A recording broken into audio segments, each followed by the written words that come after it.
भगवते वासुदेवाय। ओम नमो भगवते वासुदेवाय।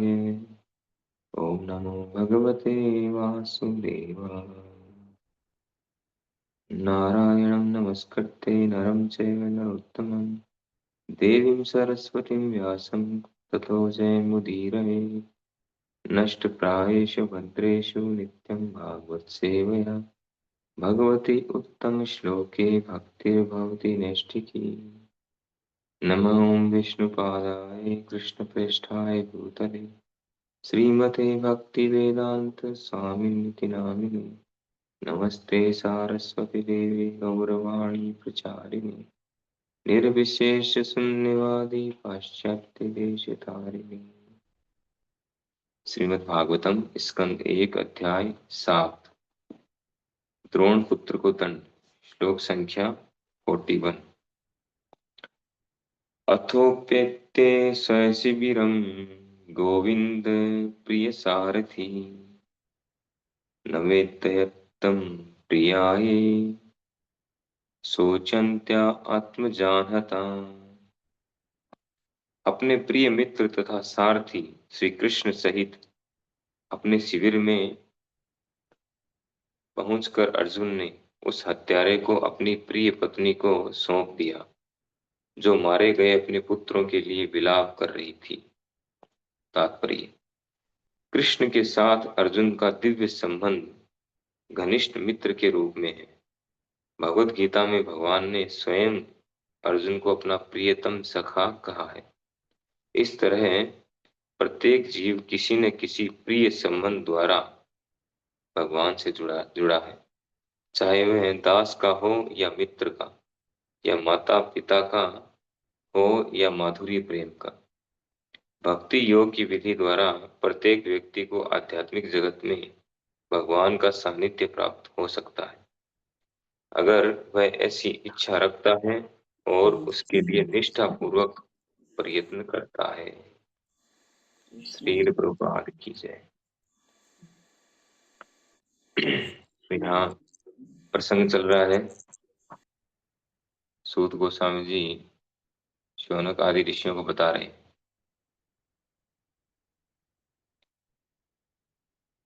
अर्जुन ने अश्वत्थामा को बांधकर उसको मारा नहीं, उसको अपने शिविर में लेकर आ गए। यद्यपि भगवान ने अर्जुन को बहुत उकसाया मारने के लिए। भगवान, जैसा कि पिछले श्लोक में आया, भगवान परीक्षा लेना चाह रहे थे अर्जुन के कर्तव्य परायणता की, धर्मनिष्ठा की परीक्षा लेना चाह रहे थे, कितने एक्सपर्ट है। और मुख्य रूप से एग्जाम्पल सेट करना चाहते हैं भगवान आने वाले लोगों के लिए। तो अर्जुन शिविर में आ चुके हैं, अश्वत्थामा को बांध करके लेके आए, पशु की तरह बंधा हुआ है, और ला करके अपनी प्रिय पत्नी को, द्रौपदी को सौंप दिया। और द्रौपदी वहां पर विलाप कर रही थी। 5 पुत्र मारे गए थे द्रौपदी के, तो विलाप करना स्वाभाविक है। तो वो विलाप कर रही थी। तो उसी समय अर्जुन लेकर के आए। रूपा जी एक विशेष महत्वपूर्ण पॉइंट बता रहे हैं, क्योंकि श्लोक में तो शब्द आए हैं कि अपने प्रिय मित्र तथा सारथी श्री कृष्ण सहित। तो श्री कृष्ण को यहाँ प्रिय मित्र कहा गया, अर्जुन के प्रिय मित्र। और शब्दार्थ में रूपा जी गोविंद शब्द का अर्थ बताते हैं। गोविंद प्रिय सारथी, तो गोविंद शब्द का अर्थ है इंद्रियों को गतिशील करने वाले भगवान श्री कृष्ण। तो हमारी इंद्रियों के जो स्वामी हैं वो श्री कृष्ण है। ऋषिक, ऋषिक बोलते हैं इंद्रियों को, और ऋषिक ईश, ऋषिक ईश, ईश यानी कंट्रोलर, नियंता, ईश्वर यानी कंट्रोलर। तो इंद्रियों के जो नियंता हैं उनको ऋषिकेश बोलते हैं। ऋषिक प्लस ईश, ऋषिक यानी इंद्रियां और ईश यानी भगवान या कंट्रोलर। तो जो इंद्रियों का कंट्रोलर है उनको बोलते हैं ऋषिकेश, भगवान का एक नाम है। भगवान के जितने भी नाम हैं उनके कुछ न कुछ विशेष गुणों, उनकी विशेषताओं के लिए ही उनके नाम हैं। जैसे कृष्ण नाम ले, कृष्ण नाम है तो कृष्ण नाम का अर्थ है सर्व आकर्षक, जो सर्व आकर्षक हो वह कृष्ण है। माखन चोर, मक्खन चुराया इसलिए माखन चोर है। यशोदानंदन, यशोदा के पुत्र के रूप में प्रकट हुए यशोदानंद। देवकी नंदन, माता देवकी के पुत्र रूप में प्रकट हुए इसलिए देवकी नंदन। वासुदेव, वसुदेव जी के पुत्र रूप में इसलिए वासुदेव, या सभी जगह वास करने वाले इसलिए वासुदेव। तो हर उनके प्रत्येक नाम का विशेष मीनिंग है और साथ ही साथ उनमें विशेष गुण है, इसलिए उनका वो नाम है। तो ऋषिकेश का अर्थ है या गोविंद, यहाँ पे गोविंद कहा है। गो यानी इंद्रिया, गो का अर्थ है इंद्रिया, और जो इंद्रियों को गतिशील करते हैं, एक्टिव रखते हैं, वो गोविंद है। तो हमारी इंद्रियों को गतिशील रखते हैं भगवान। हमारे अंदर क्षमता नहीं है कि हमारी इंद्रियों को हम गतिशील रख सकें, इसलिए उनका नाम गोविंद है। और वे इंद्रियों को कंट्रोल रखते हैं, कंट्रोल करते हैं सभी की इंद्रियों को, इसलिए उनका नाम ऋषिकेश है। तो ऋषिकेण ऋषिकेश सेवनम भक्ति उच्यते। भक्ति की जो परिभाषा है वो क्या है? सर्व उपाधि विनिर्मुक्तम तत्परत्वेन निर्मलम ऋषिकेण ऋषिकेश सेवनम भक्ति उच्यते। ऋषिकेण ऋषिकेश, इंद्रियों को, इंद्रियों के स्वामी की सेवा में लगाना, यही भक्ति है। इंद्रिय हमारी नहीं है। हम कहते हैं हमारी आंख है, हमारी नाक है, हमारा कान है, हमारा शरीर है, ये हमारी प्रॉपर्टी नहीं है, प्रोपराइटर कोई और ही है। हमें तो कुछ समय के लिए दिया गया है। जैसे हम किराए का मकान लेते हैं, किराए का रूम लेते हैं या किराए का होटल लेते हैं, कुछ समय के लिए, कुछ साल के लिए, तो हम मालिक थोड़ी हो जाते हैं। भूलवश हम समझने लग जाए हम मालिक हैं, वो तो हमारी मूर्खता है। और वैसा व्यवहार करने लग जाए अगर मालिक वाला, तो हमारी मूर्खता है। वास्तव में मालिक नहीं, मालिक तो भगवान है, उन्हीं की प्रॉपर्टी। ईशावास्यम इदम सर्वम यत किंचन जगत्याम जगत, संपूर्ण ब्रह्मांड में जो कुछ भी है वो सब भगवान की प्रॉपर्टी है, भगवान का है। हम भी भगवान के अंश हैं, हम भी उनसे स्वतंत्र नहीं है, उनकी शक्तियों के अंडर कंट्रोल में। तो सब कुछ भगवान का है, इसीलिए उनकी सेवा में नियोजित किया जाना चाहिए। ऋषिकेण ऋषिकेश सेवनम भक्ति उच्यते, उसी को भक्ति कहते हैं। तब इंद्रियों के द्वारा, इंद्रियों की ईश भगवान की सेवा की जाती है, उसी को भक्ति कहते हैं। कंडीशन क्या है? सर्व उपाधि विनिर्मुक्तम, सारी उपाधियों से, भौतिक उपाधियों से मुक्त होकर के, फ्री होकर के, फिर उनकी सेवा करना। साथ में दूसरी चीजें साथ में चल रही हैं तो फिर भक्ति नहीं होगी, फिर मिश्रित हो जाएगा। फिर तो उन चीजों को मेंटेन करने के लिए या दूसरी दूसरी वस्तुएं प्राप्त करने के लिए हम भक्ति करेंगे, तो वो शुद्ध भक्ति नहीं, या भक्ति भी नहीं। तो प्रत्येक व्यक्ति जो है, रूपा जी विशेष पॉइंट यहाँ पर कह रहे हैं कि कृष्ण के साथ अर्जुन का दिव्य संबंध घनिष्ठ मित्रता के रूप में है। तो भगवान के साथ 5 प्रकार के संबंध हमारे हो सकते हैं। 5 प्रकार के रस, यानी भगवान से के साथ जो भक्तों का आदान प्रदान है, वो 5 प्रकार के संबंधों में ये 5 रसों का आदान प्रदान है। प्रत्येक व्यक्ति जो है वो रस ढूंढ रहा है, कहाँ रस मिलेगा, कहाँ सुख मिलेगा, कहाँ आनंद मिलेगा। तो प्रत्येक व्यक्ति ढूंढ रहा है, इसीलिए हम इस भौतिक जगत में तरह तरह के रिलेशन बनाते हैं, संबंध बनाते हैं। पति पत्नी का संबंध है, माता पिता पुत्र पुत्री का संबंध है, या और मित्रता का संबंध है, दास मालिक का संबंध है। तो सभी संबंधों में हम खोजते क्या है? रस खोजते हैं, लेकिन मिलता नहीं, भौतिक जगत में इम्पॉसिबल है। प्रभुपाद जी तो यहाँ तक कहते हैं कि पूरी लाइफ आप किसी की सेवा करो, इस भौतिक जगत में किसी की भी सेवा करो, न तो सेवा करवाने वाला संतुष्ट होगा, न करने वाला संतुष्ट होगा। कोई गारंटी नहीं है, नहीं होगा, ये कन्फर्म यही है। न तो सेवा करवाने वाला संतुष्ट होगा, न करने वाला। अंत में यही सुनना सुनना पड़ेगा कि आपने किया क्या, आपने हमारे लिए क्या किया, ऐसा सुनना पड़ेगा। तो बहुत कष्ट होगा। तो ये सब तथाकथित रिश्ते हैं टेम्परेरी, जो शारीरिक धरातल पर है। इसमें केवल you back my you scratch my back, I scratch your back, वो वाली पॉलिसी है। तुम मेरा पीठ खुजलाओ, मैं तुम्हारे पीठ खुजलाऊंगा। हम्म, तो टेक एंड बैक वाला है, टेक एंड बैक वाली पॉलिसी है। दो और लो, कुछ देंगे तो वापस मिलेगा बदले में। लेकिन भगवान के साथ ऐसा नहीं है। भगवान के साथ अगर हम कोई रिलेशन बनाते हैं, वो परमानेंट होता है, शाश्वत होता है। और भगवान तो यहाँ तक कहते हैं कि अगर मुझे कोई प्रेम से, प्रेम और भक्ति के साथ तुलसी जल भी अर्पित कर देता है तो मैं उसका ऋणी हो जाता हूँ। शास्त्रों में कहा गया है कि भगवान सोच में पड़ जाते हैं, इसका ऋण कैसे उतारूं। भगवान इतने जो है कृतज्ञ हैं। कोई उनके लिए कुछ करता है, थोड़ा सा भी कुछ करता है प्रेम के साथ, प्रेम से, तो वो उसके ऋणी बन जाते हैं। और यहाँ अर्जुन या पांडवों के साथ भगवान का जो संबंध है, मित्रता का संबंध है, वो संबंध हम देख रहे हैं, खुद इसको समझ सकते हैं कि भगवान के लिए क्या नहीं करते पांडवों के लिए। उनके नौकर तक बन जाते हैं, उनके सारथी बन जाते हैं, हर समय उनके लिए तैयार रहते हैं। कोई भी विपत्ति आती है तुरंत प्रेजेंट रहते हैं, हाजिर हो जाते हैं।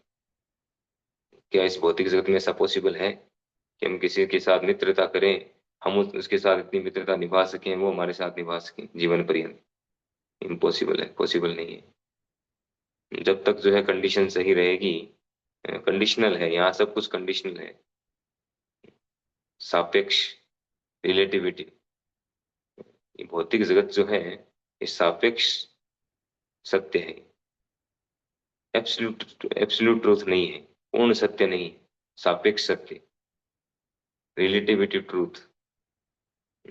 यहाँ पर जो कुछ भी है वो निर्भरशील है, वो निर्भर करता है कंडीशनों पर, परिस्थितियों पर निर्भर करता है। अगर ऐसी परिस्थिति होगी तब ऐसा हो पाएगा, तब ऐसा कर पाएंगे, ऐसी कंडीशन हुई तो हम ऐसा कर पाएंगे। कंडीशनल है सब कुछ। लेकिन आध्यात्मिक जगत जो है वो निरपेक्ष है, पूर्ण सत्य है। वहां किसी कंडीशन की आवश्यकता नहीं। भगवान कोई कंडीशन नहीं देखते हैं भक्त। कोई भक्त है, उनसे प्रेम करता है, वो कोई कंडीशन नहीं देखते, उसके लिए तैयार रहते हैं, कुछ भी हो। लेकिन यहाँ पर जो है कुछ भी, कोई भी रिलेशन है उनमें कंडीशन होती है, बिना कंडीशन के नहीं चलता है, इसलिए लंबे टाइम नहीं चलता है। कंडीशन खत्म, एग्रीमेंट खत्म, रिलेशन खत्म। ये कंडीशन पूरा नहीं हुआ तो खत्म, पूरा हो गया तो खत्म। तो इस तरह का है।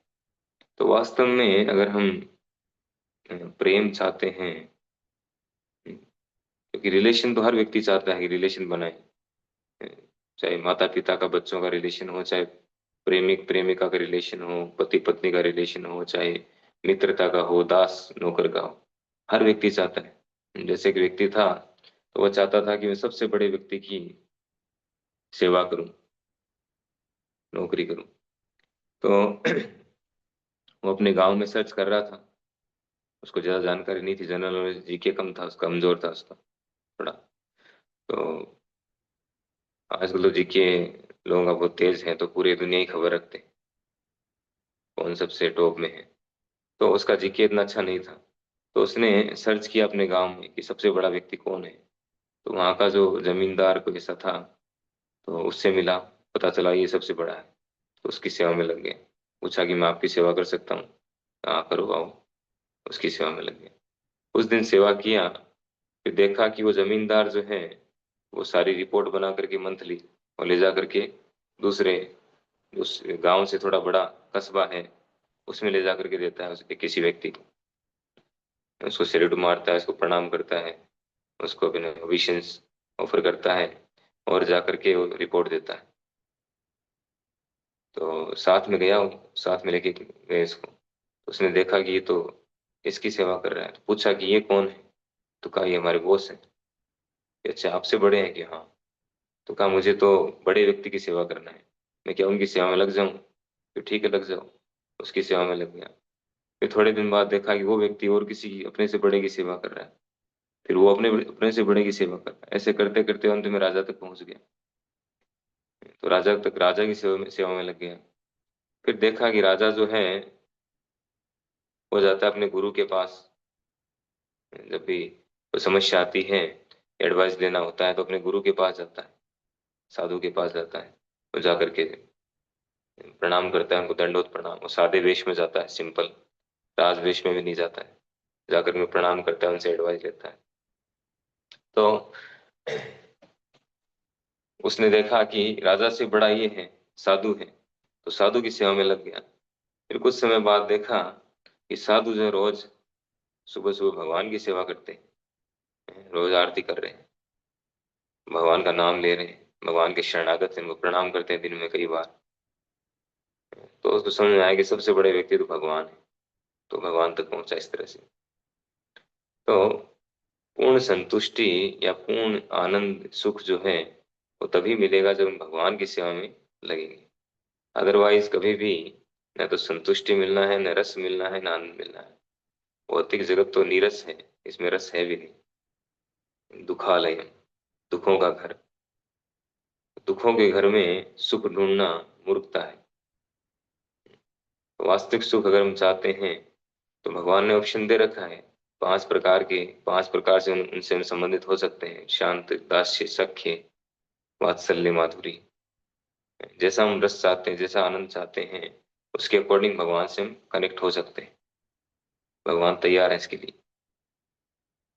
और भगवान से कनेक्ट होंगे तो हमें सच्चा सुख मिलेगा, आध्यात्मिक सुख मिलेगा। प्रभुपाद जी एग्जाम्पल देते थे गांधी जी का, कि गांधी जी ने अपनी पूरी लाइफ देश की सेवा की, लेकिन एक व्यक्ति को संतुष्ट नहीं कर पाए, नाथूराम गोडसे। और लास्ट में उसने गोली मार दी 30 जनवरी को। रूपा जी ने अलर्ट भी किया उनको लेटर दे करके, लेकिन जो भी है लेटर पहुंचा नहीं पहुंचा, पढ़ा नहीं पढ़ा। लेकिन रूपा जी ने कहा था कि आप एक अच्छी यशस्वी मृत्यु को प्राप्त होना चाहते हैं तो छोड़ दीजिए राजनीति और हमारे साथ आ जाइए। लेकिन जो भी है, और कुछ समय के बाद ही जो है ये घटना हुई।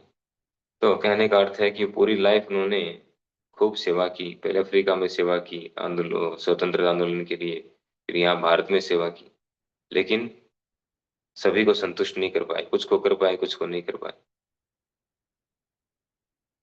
पूरे देश की सेवा कर रहे थे, पूरा देश संतुष्ट होना चाहिए था, देश आजाद हो गया था, लेकिन नहीं हुआ। एक व्यक्ति संतुष्ट नहीं हुआ।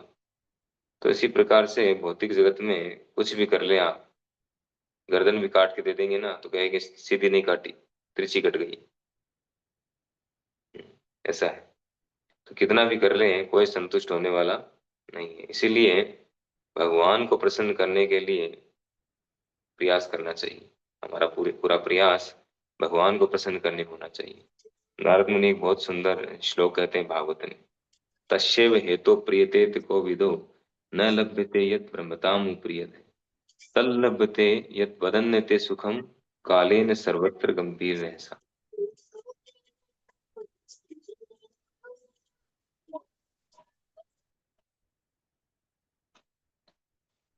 तो श्लोक में नारद जी कहते हैं कि तस्यैव हेतो प्रीयते को विदो न लभ्यते यत् ब्रह्मताम प्रियते, कि संपूर्ण ब्रह्मांड में भ्रमण करते करते 84 लाख योनि में भ्रमण कर चुके हैं। और हर योनि में हम अलग अलग प्रकार के संबंध बनाते हैं। हर योनि में पशु पक्षियों के भी रिलेशन होते हैं।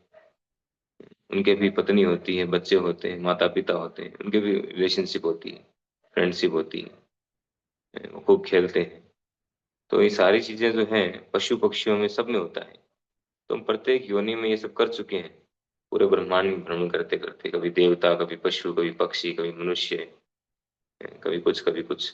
और हर योनि में हमने ये सब रिलेशन भी बनाए और खूब प्रयास किया है संतुष्ट करने का, संतुष्ट होने का, लेकिन नहीं हो पाए। जो सुख हम जो चाहते हैं वो हमें नहीं मिला है। तो नारद मुनि श्लोक में कहते हैं कि तस्यैव हेतो प्रियते त कोविदो न लभ्यते यत् भ्रमताम उप्रियते। ऊपर नीचे सारे भ्रमण करने के बाद जो हमें प्राप्त नहीं हुआ है उसके लिए प्रयास करो।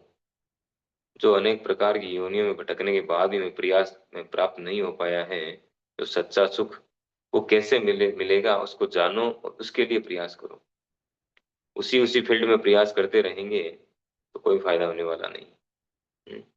फिर आगे कहते हैं तल्लभ्यते दुख वदन्यते सुखम कालेन सर्वत्र गंभीर ऐसा, कि जो अब तक हमने प्रयास किया है, भौतिक स्तर पर जो प्राप्त करने का प्रयास किया है, जो सुख प्राप्त करने का प्रयास किया है, वह तो हमें प्रारब्ध के अनुसार मिलता है, हमारी डेस्टिनी के अनुसार।